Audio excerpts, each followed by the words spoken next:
see you all here today on this Yom Kippur day. Today, I'm going to be speaking on the topic of Ayeka. In Hebrew, that means, where are you? It is a deceptively simple question that has profound implications, certainly, from the story of Adam and Eve. When God asks Adam, Ayeka, the Midrash teaches God isn't asking Adam physically, where are you? Midrash would say, it's God. God doesn't even know where Adam is. God knows where Adam is. So what does this Ayeka actually mean? The Midrash, Jewish teaching, gives us that God was asking Adam, where are you? Like, where are you? How are you? Where are you in your humanity? As we reflect on this Yom Kippur, I want to invite you to consider for yourself, Ayeka. Where are you in your humanity, in your soul, in your spirit? On Yom Kippur, we seek to align what I'll call our true north and take stock of where each of us stands on our spiritual journey. The Baal Shem Tov, the founder of the Hasidic Hasidic movement of Judaism, taught a story about a person who was constantly lost their belongings and regularly forgot wherever they put their things. Clearly, this is before there was an air tag or a tile that the guy could have put on anything. He regularly forgot where he put his hat, his coat, his tallis, his siddur, his keys, his socks. Didn't know where anything was, and he's lucky that he was able to stay married to his partner because they were getting sick and tired of being asked where everything was. Missed appointments, forgot locations, even of a party one time, you can imagine, and even the door that led to their home. It sounds like a story from the past. Eventually, they sought the advice of a rabbi. The rabbi suggested that they make a list to keep track of everything that they needed. The list would help them to remember all the important items and tasks, but they soon felt even more unbalanced. Turning to the teacher, the person said, look, I made this huge list here. I simply don't know of all the things here how my life got completely jumbled up. I mean, look, I went to the appointment, I went to meet the person, I went to the synagogue, I went to study, went to pray, did laundry, fed the kids, took out the animals, did all that stuff. Why am I still completely flabbergasted? And the rabbi said, well, let me see your list. I need a list. Okay, take a look. Shoes, socks, animals, feed kids, all that. Yeah. Hey, you know what you forgot? You forgot yourself on the list. You forgot time for yourself. We call that today self-care. Back then they didn't call it self-care, they called it time for yourself. He had accounted for all of the details of life, but neglected the essence. The rabbi reminded them that they hadn't given themselves a break, a Shabbat in their day, the time to take a break and focus in the day. They hadn't included the time to meditate, do yoga, to remember to care for themselves and their soul. The rabbi advised, you need to put a little bit of that into every day, not just all these other items. That's how you begin to find your true north. Contemporary psychologist Ashley Montague introduced a term called psychosclerosis, the hardening of the mind. In an article in Psychology Today, she went on to explain that like arteriosclerosis, the hardening of the arteries, psychosclerosis makes people unable to embrace new ideas. They mistake their prejudices for the laws of nature, and the more light you shine into their minds, it tends to be the narrower their vision grows. So, when we ask Ayeka, where are you? Sometimes we need to first explore our areas inside ourselves of struggle before we can begin to answer the question, this is where I am today. The Torah in Vayikra, in Leviticus, right in the middle, the very, very, very middle verse.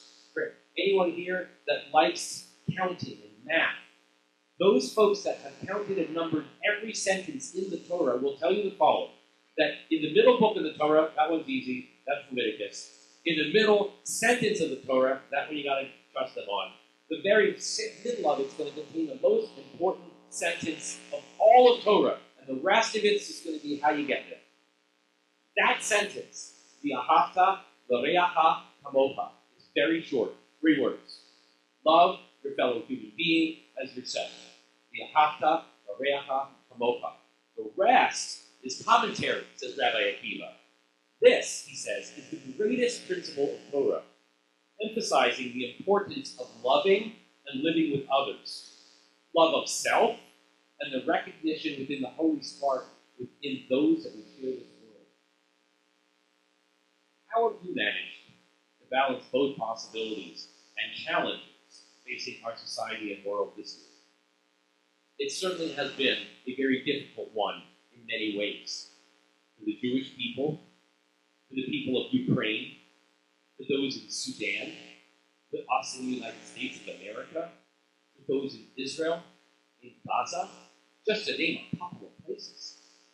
Even our earth itself faces its own moving target of growing environmental disasters before our own eyes in a world deeply impacted by climate change. How we respond to those moments is crucial to how we experience this world, how we embody our collective success.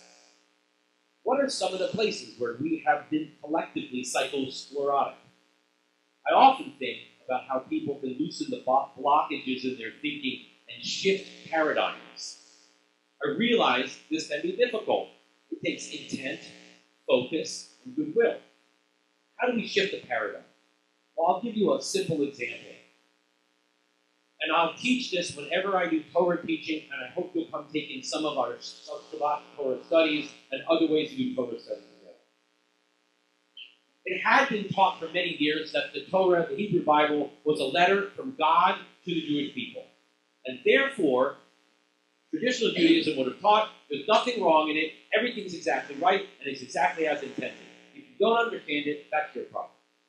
Along comes Rabbi Mordechai Kaplan, the person that comes up with the very concept of Reconstructionist Judaism. Rabbi Kaplan is teaching the Jewish Theological Seminary in the early 1900s, deeply influencing hundreds and hundreds and hundreds of rabbis around this country. And he goes, you know what? Our Hebrew Bible is a wonderful journal of our people trying to figure out what holiness is. Sometimes we got it right. Sometimes we got it horribly wrong. That's what our Torah story is.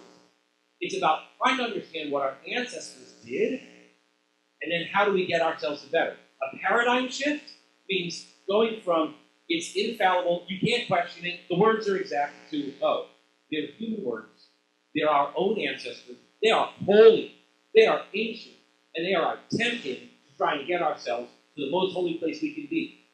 And then we didn't get there yet, so let's try getting it better together.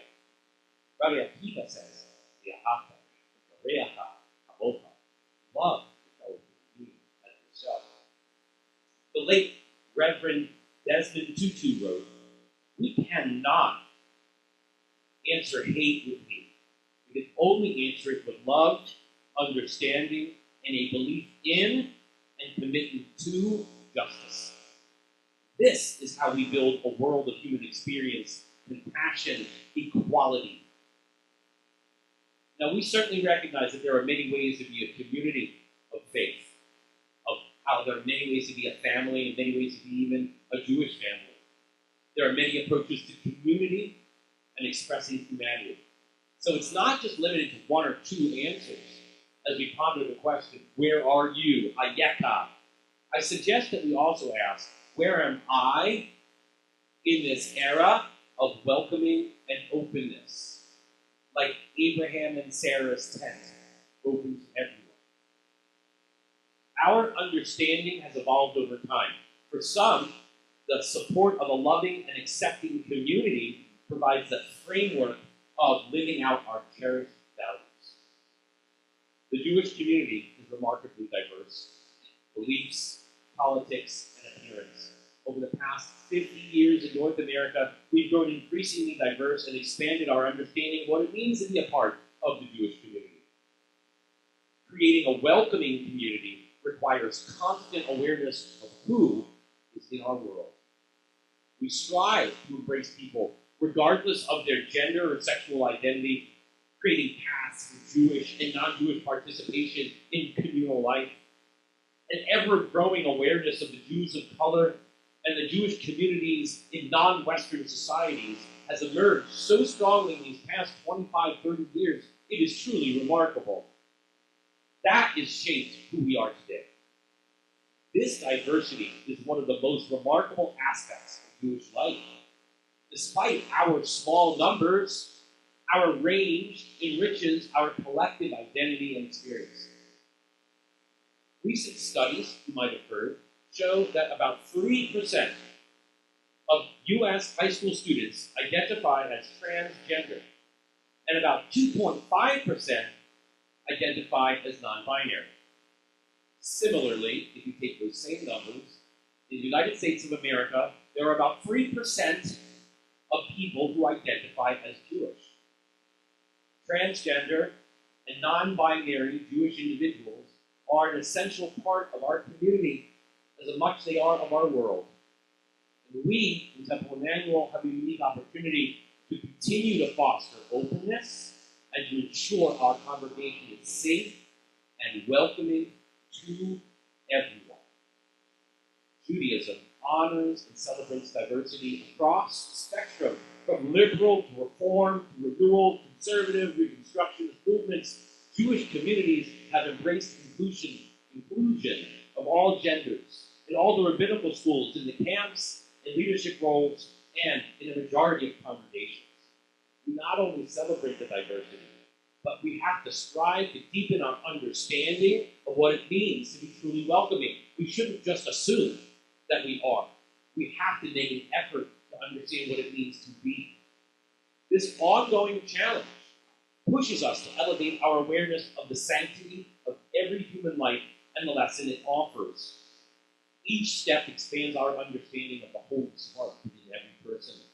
That concept is ever evolving. It's never fixed.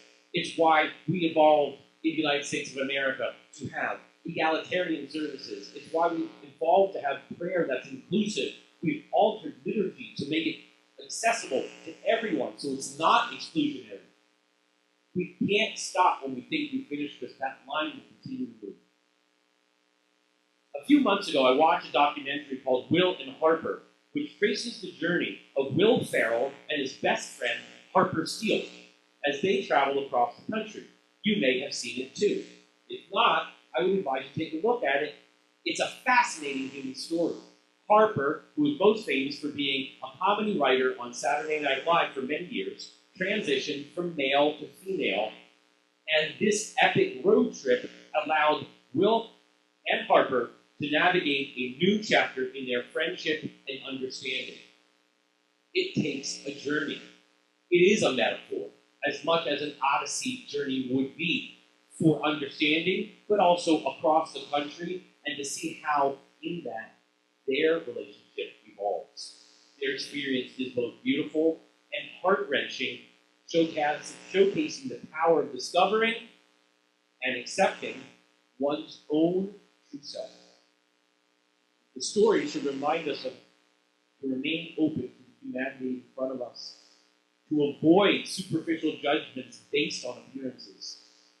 Throughout their travels, Will and Harper encountered both joy and disappointment, ultimately emerging stronger, enriched by the gifts that they brought to one another. Temple Emmanuel is proud to be a synagogue community that welcomes all Jewish people and truly anyone who wishes to join our mission. We affirm anyone can be a member here. We are truly welcoming. And while we might not be perfect yet in our efforts, our goal is to create a space that is genuinely welcome to all, interfaith, intergenerational, international, and we'll come up with the next next time. On Yom Kippur, and I have to say once again that we have a pride flag in front of our building sends a message to the community. We are welcome. You are welcome. On Yom Kippur, it's as if we are angels, pure of soul, reminding ourselves where we've been deaf, where we've been blind or stubborn, and striving not to fall back in all old habits. If we can awaken greater compassion and justice, starting at a grassroots level, right in our synagogue, with love, we can begin to walk humbly. In doing so, we might catch a glimpse of godliness. Our prayers and efforts must not stop here in this place or on this day. Let your friends and families and neighbors see what it means to take the first step into creating a better world and be present in it. While we cannot in one instant end all war, prejudice, or hatred, we have to begin here within these holy walls, in this Sukkah Shalom. As we learn in Pirkei Avot, the ethics of our ancestors, it's not your obligation to finish the work, but we cannot stop from starting. May we open our hearts and minds so that we don't suffer from psychosclerosis this year, the hardening of our mind. And if you hear the divine whisper, will you answer? Hineni, I'm here. I am alive. I hope you find yourself here, Hineni, inside the Temple Emmanuel community, among the many doors and entry points to this community, a truly welcoming and forward-thinking Jewish congregation. Gemar Chatima Tova. May you, your family, and loved ones be sealed for a good year, and may you have a meaningful fast.